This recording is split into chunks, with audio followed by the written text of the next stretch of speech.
My name's Ros Warden, and I live on a rural property in country New South Wales.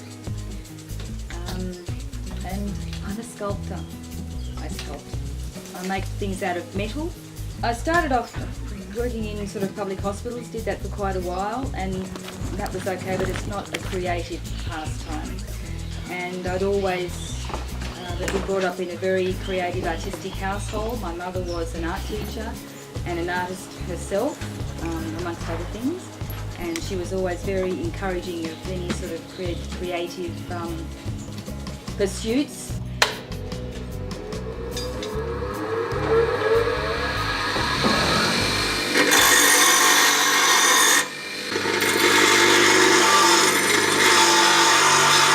Always very supportive, and we always had a lot of things that you could use to create things, you know, clay and any number of different paints and pastels and all kinds of creative things.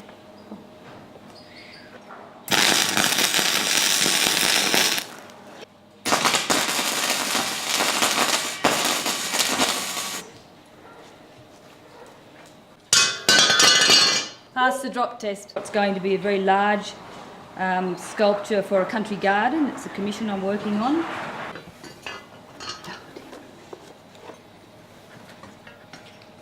And it's nice, it's good.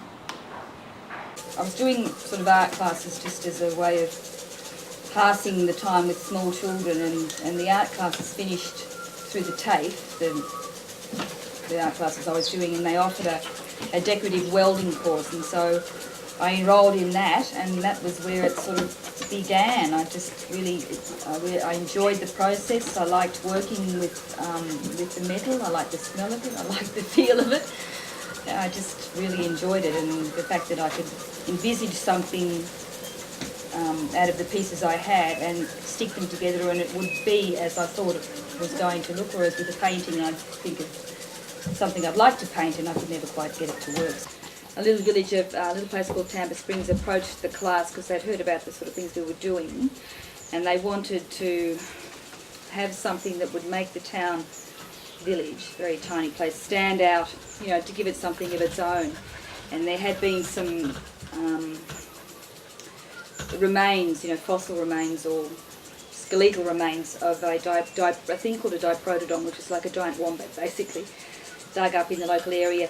So they wanted to mark the town with the diprotodon sculpture. We produced these diprotodon statues, which now stand in the town of Tambor Springs and sort of give it a bit of identity. And there's a diprotodon walk that's marked around the town. So that was nice to see the work up, you know, and the public can drive past and have a look at it. And another little town called Barraba, which was they put out a tender for a wall treatment, and I put in one of my sculptures as a wall treatment, and it won the tender. So that was a bit exciting. It was good, and so I had 12 months to work on that, and then installed it with the help of my daughter, and it's up there now in the mall in Barraba. So this is another commission that's in progress. This is made out of cotton spindles. These stainless steel bits are more of those cotton spindles that I like so much. So it's quite a long and involved and fiddly sort of welding, but enjoyable nevertheless. Okay, so this is a little group of three sort of little guys. My intention is to take that back with an angle grinder, finish that back to the silver so that it would have the contrast of the rusted metal and the bright metal. On all of these pieces will have a little bit that will be bright. You get the hint of it there, but I need to do some more work there.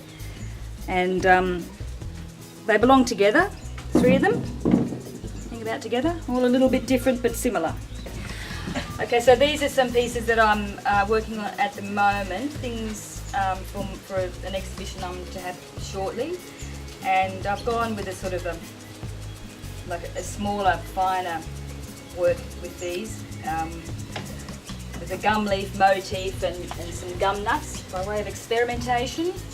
And I'm using a little bit of lacquer to highlight the silver in these. So I've got some pieces that are silver and some pieces where I've let them encourage them to rust. I have sort of someone who's interested in that one, who wants to use it as the basis for a little bit more festive, seasonal sort of wreath, so that's good.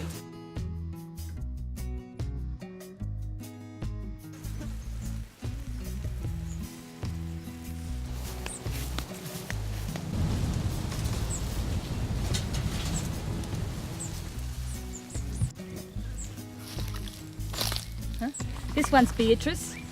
Beatrice is made out of some kind of they're agricultural defunct articles, which are quite fun because they lend themselves very easily to birds, and you will see lots of birds made out of these kind of things.